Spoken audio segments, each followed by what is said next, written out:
السلام عليكم ورحمة الله وبركاته الإخوان. هذا الفيديو غادي نتكلموا فيه بعجالة، حيت كاين واحد التصريح حصري. علاش قبل كنت قلت لكم في فيديو ضروري الإخوان من المكتب أنه يتواصل مع الجمهور في حال هاد المشاكل. ما كتحتاج أن الجمهور ما يبقى عارف شنو واقع، ما يعرفش شكون اللي عنده الصح وشكون لا. خصوصا كما قلت لكم كاينين صحافات عفوا بعض الصفحات كيستغلوا في حال هاد المواقف، تيكون مشكل صغير تيولي مشكل كبير.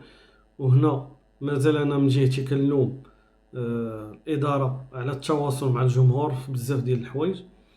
ما عرفتش واش متفقين معايا ولا لا. الموضوع اللي كاين هو تصريح جديد ديال الوردي اللي نفى فيه كاع داكشي اللي قلنا قبل، وقال على انه ما كاينش ديك الهضره ديال الفحص ديال المنشطات وحتى شي واحد ما طلبها منه.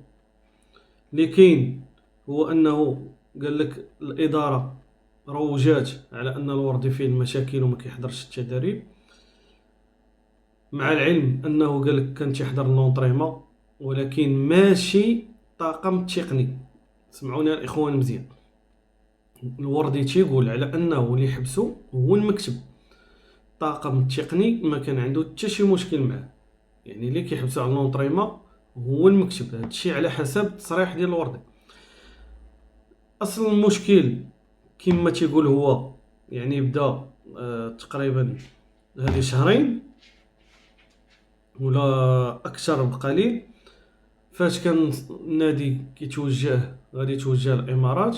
كانت واحد الحصه مبرمجه قبل من السفر، تما منعوا المكتب من انه يلتحق بالتدريب، وانه الاسم ديالو ما كيتواجدش مع الفريق اللي غادي يتوجه للامارات. كما تيقول على انه يعني تقبل الامر وبقى كيحاول انه يحضر الحصص التدريبيه، ولكن فين رجع الفريق من الامارات بقى المنع ديالو من التدريب. هنا الوردي تيقول على انه اضطر يجيب عون باش يسجل انه كيحضر، ولكن النادي هو اللي كيحبسو من اجراء التدريب وماشي العكس. هنا الوردي قال لك انا يعني تعجب الامر اللي راج ديال المنشطات وانا مبغيتش ندير الفحص، مع العلم كما قلت لكم انه قال انه حتى شي واحد ما طلبوا منه. هنا قال لك اضطريت على انني نحط الملف ديالي في الجامعه باش نطالب بالمستحقات ديالي، وانا ما كانتش في النيه ديالي على انني ندعي الفريق، ولكن هاد الشيء اللي داروا معايا اضطرني انني نطالب بالمستحقات ديالي عن طريق الجامعه. وكيزيد انه هذه سنه كامله، تيقول على حسب التصريحات ديال الوردي انه سنه كامله ما خدا فيها حتى شي درهم، لا الراتب الشهري لا منح المقابلات لا جزء من يعني كما تنقولوا بريم سينياتور، يعني حتى شي حاجه ما خدا لمده سنه. هو كيحضر النادي اللي كيحبسوا على التدريب.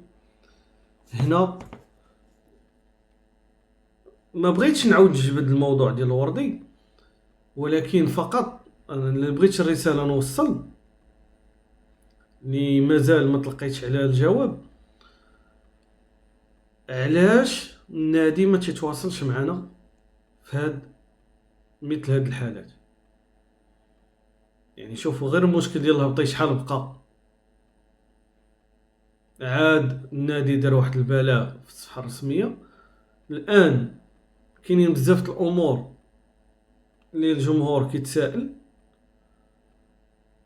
مشكورين بعض الاخوان بعض الصفحات الموثوقة الرجوية وبعض القنوات كذلك الموثوقة اللي كتحاول تقلب على الخبر الصحيح وتجيبه للجمهور، ولكن هذا راه الدور الاول ديال النادي. يعني خاص هاد القضيه كما قلت لكم مازال ما تلقيتش الرد، ولكن راه خاص شي حد في النادي يتكلف بهاد الامور ويكون على تواصل مع الجمهور على الاقل. يعني ما خرجش بشي تصريح، على الاقل في الصفحه الرسميه نعرفوا كجمهور الاخبار الصحيحه والاخبار الخاطئه. نعرفوا بحال هاد القضيه ديال الوردي، يعني النادي ما دار حتى شي بلاغ رسمي تاكد فيه ولا تينفي فيه. اللاعب خرج بتصريح حصري تيتكلم فيه على هذاك الشيء كامل اللي راج انه لا اساس له من الصحه. اذا هنا نتوما كجمهور فين كتشوفوا كاين الغلط؟ واش في النادي اللي ما تواصلش مع الجمهور، ولا انه نيت بصح المشكل في اللاعب وهو اللي داير هاد المشكل من الاول؟ وكما تنقولوا في اخر مطاف حاول يرجع اللومه للنادي. نتمنى تخليو الراي ديالكم الاخوان في لي كومونتير. شكرا لكم بزاف، وكنعاود نعتذر على انني عاود تكلمت على الموضوع ديال الوردي، ولكن كما تتعرفوني راه فين تيكون شي جديد راه ضروري ندير فيديو باش نوصل لكم المعلومه. وشكرا لكم الاخوان والله يعاون.